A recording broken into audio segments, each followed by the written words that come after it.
Hello বন্ধুরা, কেমন আছো তোমরা সবাই? আশা করি অনেক অনেক ভালোই আছো। আর তোমাদের ভালোবাসায় আমিও অনেক ভালো আছি, কারণ তোমরা আমাকে যে পরিমাণে ভালোবাসা দিয়েছো এবং সাপোর্ট দিয়েছো তা আমি কোনোদিন ভুলতে পারবো না। তাই তোমাদেরকে মজা দেওয়ার জন্য আবারও একটি নতুন গল্প নিয়ে হাজির হলাম। গল্পটি শোনার মতো, আশা করি তোমাদের দাঁড়িয়ে যাবে এবং তোমরা হাতের কাজ করতে সবাই হেডফোন নিয়ে বসে যাও। যদি আমার গল্প শুনে মজা পাও তাহলে অবশ্যই আমার চ্যানেলটি সাবস্ক্রাইব করবে। তো চলো বন্ধুরা, আমরা কথা না বাড়িয়ে আসল গল্পে চলে যাই। 10 বছর ধরে বিবাহিত হওয়ার পরেও আমার কোনো সন্তান ছিল না। আমার স্বামী যখন অন্য শহরে যেতেন তখন আমার স্বামীর বড় ভাই বলতো, বৌদি, এটা একটা অন্যরকম লাড্ডু। 7 দিন ধরে এটি খেলে দাদা আসার সাথে সাথেই তুমি মা হয়ে যাবে। আমি সেই লাড্ডুগুলি খেয়ে নিয়েছিলাম এবং আমার একটি সন্তান হয়েছে। সন্তানটি এই পৃথিবীতে আসার সময় আমার স্বামীর বড় ভাই আওয়াজ করে বলেছিল যে এই শিশুটি তার। আর যখন টেস্ট করা হয় তখন যেন আমার পায়ের তলা থেকে মাটি বেরিয়ে আসে, কারণ ওই শিশুটি আমার আসলে কি নাম। আমি অনেক সুন্দরী ছিলাম এবং আমি এমন একটি বাড়িতে বিয়ে করেছিলাম যেখানে শুধু আমার স্বামী এবং আমার স্বামীর বড় ভাই থাকত। আমার শ্বশুর বাইরের একটি শহরে ছিলেন। এরা অনেক ধনী ছিল। আমার শাশুড়িও ছিল না। আগে আমি অনেক খুশি ছিলাম যে এই বাড়িতে কোনো শাশুড়ি নেই, আমার স্বামীর কোনো বোন নেই। কিন্তু আমি বুঝতে পেরেছিলাম যে এইখানে বসবাস করা অনেক কঠিন, কারণ এই বাড়িটা ছিল শুধুই ছেলেদের ঘর। আর আমি তাই কাউকে মনের কোনো কথাই বলতে পারতাম না। আমার স্বামীও অনেক সিরিয়াস ছিল।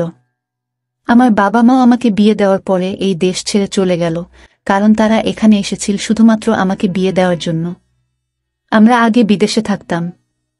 আমার বাবা মা চেয়েছিল আমি পাকিস্তানে থাকি, যাতে আমি এখানকার মাটির কাছাকাছি থাকতে পারি।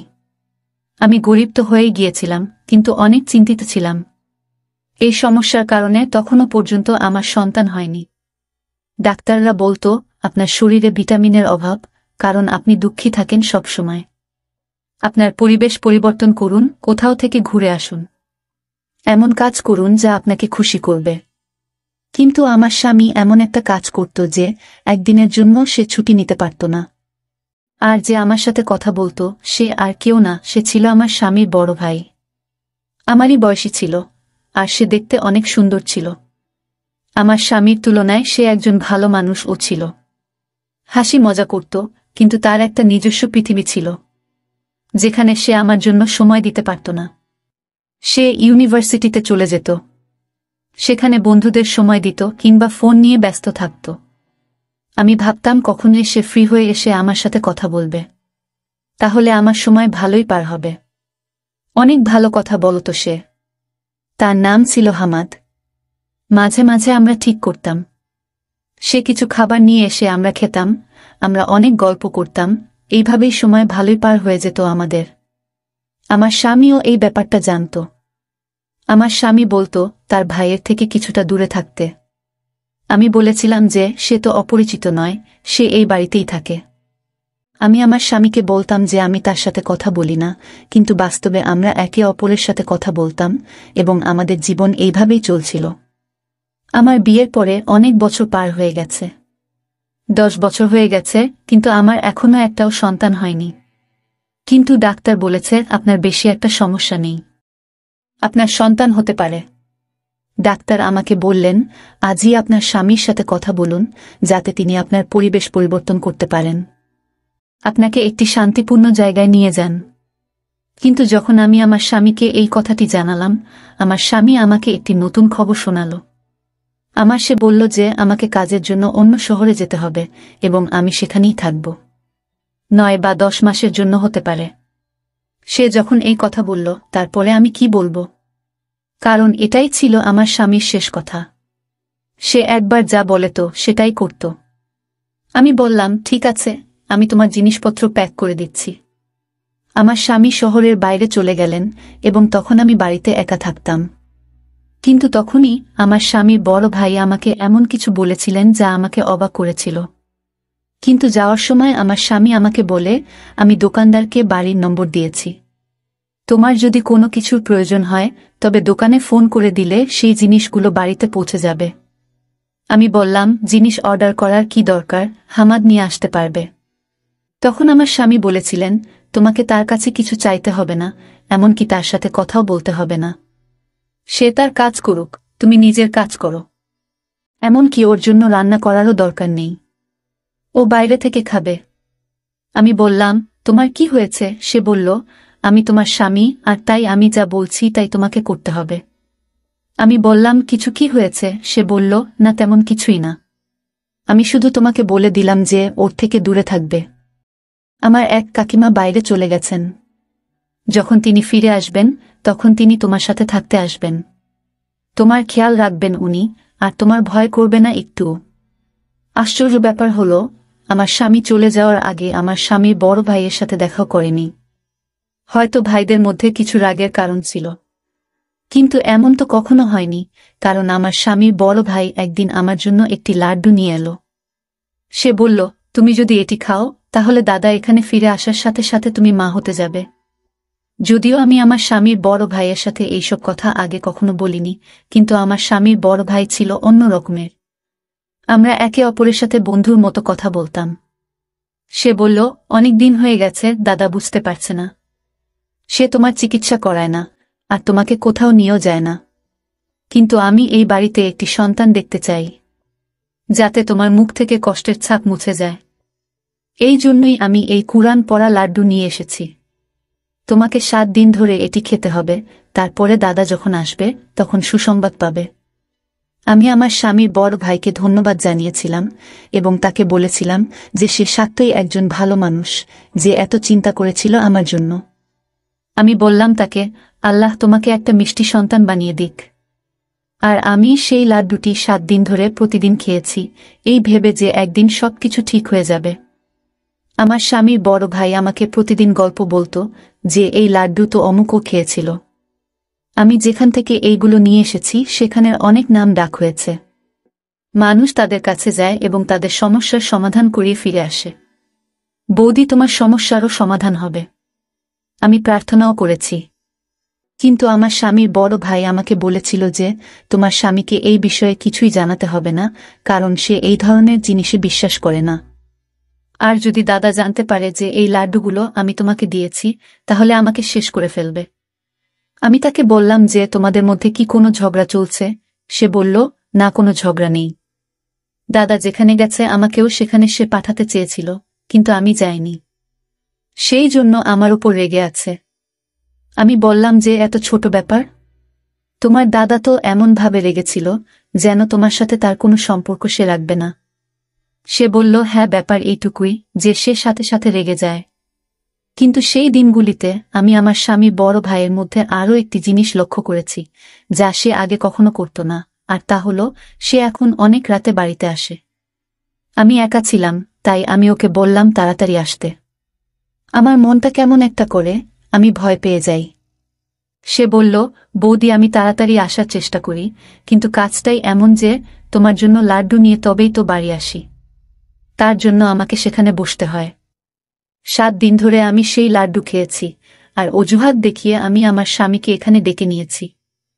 ওকে বললাম যে তুমি এখানে চলে এসো, তোমার সাথে আমার জরুরি কাজ আছে। আর আমার মনও ভালো নেই, কারণ আমি একা।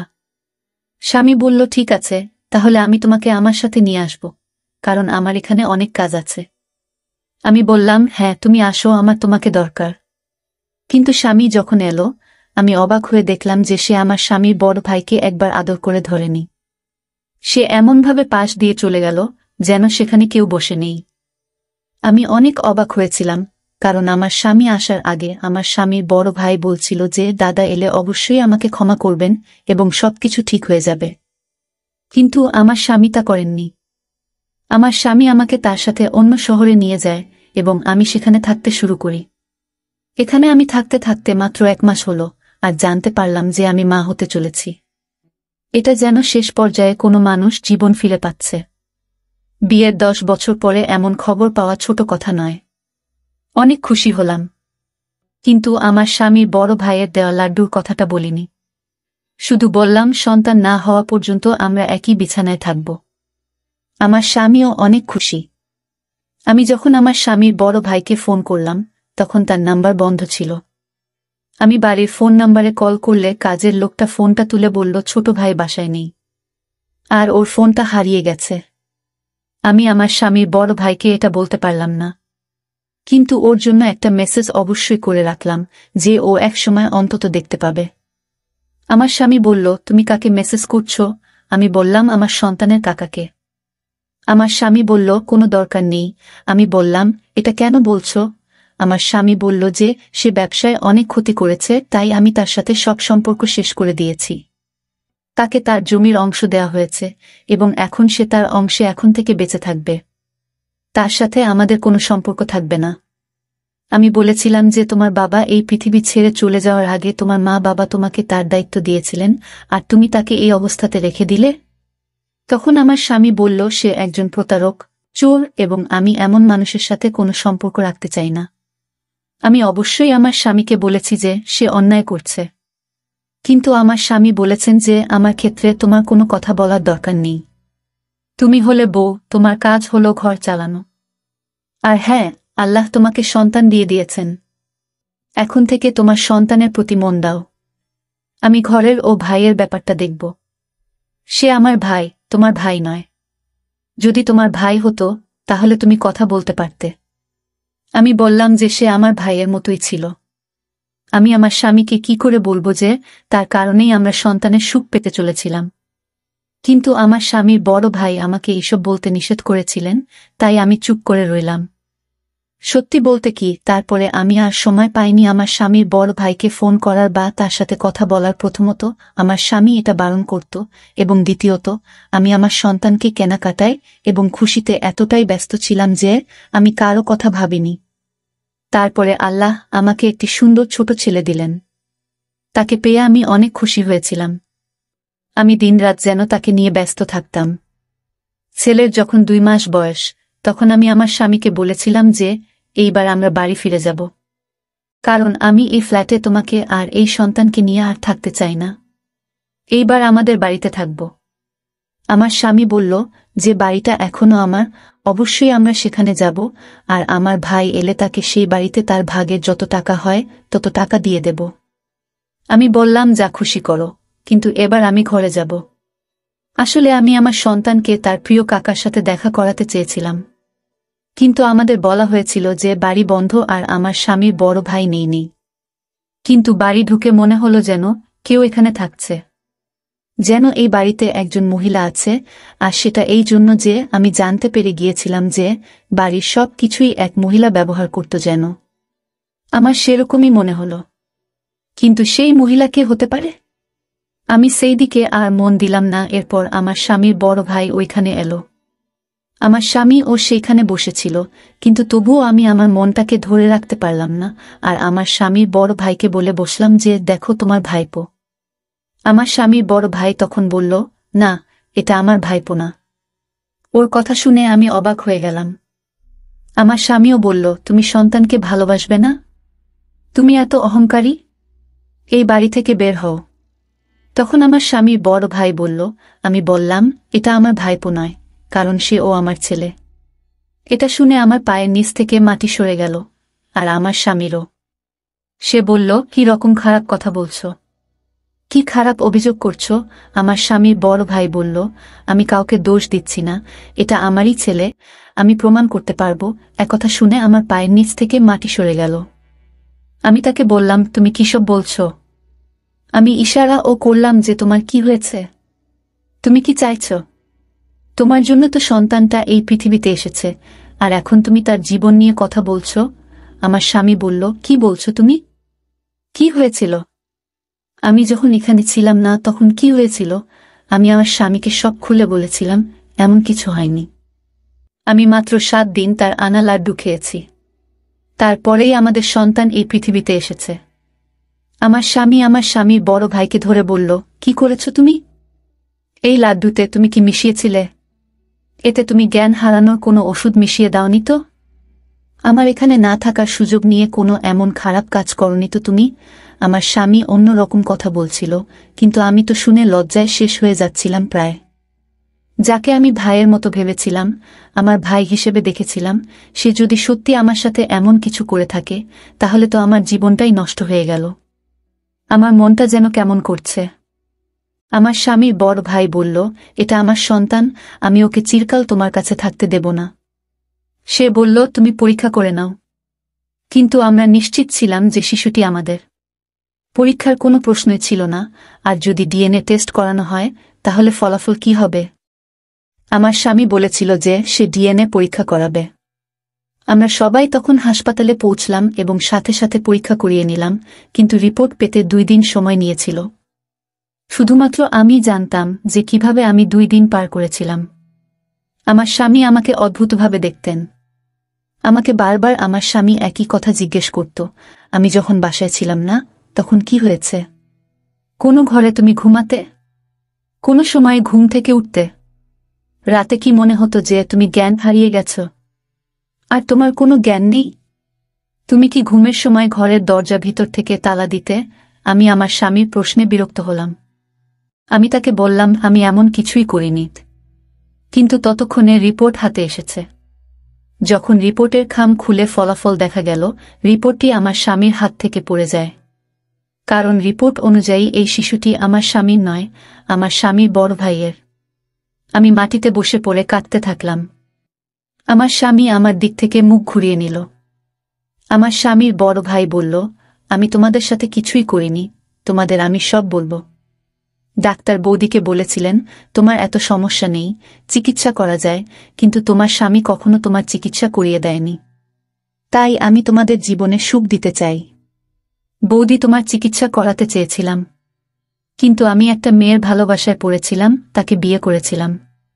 তাই টাকা চুরি করেছিলাম। কারণ সে অনেক অসুস্থ ছিল, কিন্তু তারপরেও সে আমাদের সন্তানকে এই পৃথিবীতে নিয়ে আসতে চেয়েছিল। আমার সাথে দাদার ঝগড়া হলো, আর এই কারণে দাদা আমার থেকে সবকিছু কেড়ে নিল। সেই মেয়েটিও, যাকে ভালোবাসতাম, সেও এই পৃথিবীতে বেঁচে থাকেনি। কিন্তু আমাদের সন্তান এই পৃথিবীতে এলো। এবং সেদিনই জানতে পারলাম, বৌদি, তুমি একটি মৃত সন্তানের জন্ম দিয়েছিলে, তোমার সন্তান এই পৃথিবীতে আসার আগেই মৃত্যুবরণ করেছে। লাড্ডু জিনিসটা ছিল একটা অজুহাত। তোমাকে ওই লাড্ডুতে ওষুধ মিশিয়ে দিতাম। ওই ওষুধটা অনেক স্পেশাল ছিল, আর অনেক দূর থেকে আনা হয়েছিল। আর আমি নিশ্চিত ছিলাম এটা অবশ্যই একটা প্রভাব ফেলবে, আর সেটাই হয়েছে। তুমি এটাকে ভাগ্য বলো বা যাই বলো। তুমি সন্তান তো পেয়েছিলে, কিন্তু তোমার সন্তান ছিল অনেক দুর্বল। পৃথিবীতে আসার সাথে সাথেই সে এই পৃথিবী ছেড়ে চলে গেল। আমি ওই মতো শিশুটির জায়গায় আমার সন্তানকে রাখলাম, কারণ আমি তোমার ভালো চেয়েছিলাম। আমি এই উপকারটা শুধু তোমার জন্য করছিলাম বৌদি, তোমার স্বামীর জন্য নয়। ঠিক তখন জানতে পারলাম যে তোমার স্বামী আমার প্রতি কোনো উপকার তো করেইনি, তার উপর আমাকে সম্পত্তি থেকে সম্পূর্ণভাবে বের করে দিয়েছে। তাই প্রতিশোধে শেষ হয়ে যাচ্ছে, আমি তোমার কাছ থেকে আমার সন্তানকে কেড়ে নিতে এসেছি। আমি আমার সন্তানকে ছাড়া বাঁচতে পারবো না, কারণ এখন আমার সবই আছে। তোমার স্বামী তার নিজের নামে সব নিয়ে নিয়েছে। আমার স্বামীর বড় ভাইয়ের চোখে পানি ছিল, সে অনেক কাঁদছিল। আমি তাকে বললাম যে আমিও একে ছাড়া বাঁচতে পারবো না। আমি আমার স্বামীর বড় ভাইয়ের পায়ের কাছে বসলাম এবং তাকে বললাম যে তুমি সবসময় আমাকে সাহায্য করেছ। এই শিশুটিকে আমাকে দাও, আমি তাকে আমার সন্তান মনে করেছি, আমি তাকে 3 মাস ধরে মানুষ করছি। তুমি আমার অনেক উপকার করেছ। আমি যদি জানতে পারতাম যে আমার সন্তান পৃথিবী ছেড়ে চলে গেছে, আমার কোল খালি থাকলে আমি ঘটনাস্থলেই শেষ হয়ে যেতাম। তার এই পৃথিবী ছেড়ে চলে যাওয়াতে আজও আমি দুঃখিত, কিন্তু এই সন্তানটা আমার হাতে আছে। তাই আমি বেঁচে থাকার কথা ভাবছি। আমি আমার স্বামীকে বললাম, তুমি কেন এমন করলে? তাকে ক্ষমা করে দাও। সে যা করেছে ভালোবাসার জন্য করেছে। তুমি সবসময় তোমার কাজে ব্যস্ত ছিলে। তুমি কখনো আমার দিকে তাকাওনি, আমার চিকিৎসাও করাওনি। তোমার ভাই আমার সাথে সবসময় ভালোই করেছে, কিন্তু সে তো চাইলে আমার সাথে খারাপও করতে পারত। তুমি যা আশা করছিলে, কিন্তু তবুও সে আমার সম্মান রক্ষা করেছে। আমার জন্যই সে এইসব করেছে। এমনকি আমাকে তার সন্তানও দিয়েছে। আমার স্বামী বলেছিল, তুমি তোমার সন্তান আমাদের দিয়েছ, তাহলে আমি কেন তোমাকে অধিকার দিতে পারবো না? তুমি যা চাও আমি তোমাকে দেব, কিন্তু আমার একটা শর্ত আছে। আমার এবং আমার স্বামীর বড় ভাইয়ের মুখ লাল হয়ে গেল। আমার স্বামী আবার এমন কথা বলছেন। আমরা অবাক হয়ে গেলাম। তিনি বললেন, শর্ত হলো তোমাকে সারা জীবন আমাদের সাথে থাকতে হবে, যাতে তুমি তোমার সন্তানের সাথে থাকতে পারো আর আমি আমার ভাইয়ের সাথে। আমাদের চোখে পানি এসে গেল। আমরা কাঁদতে থাকলাম।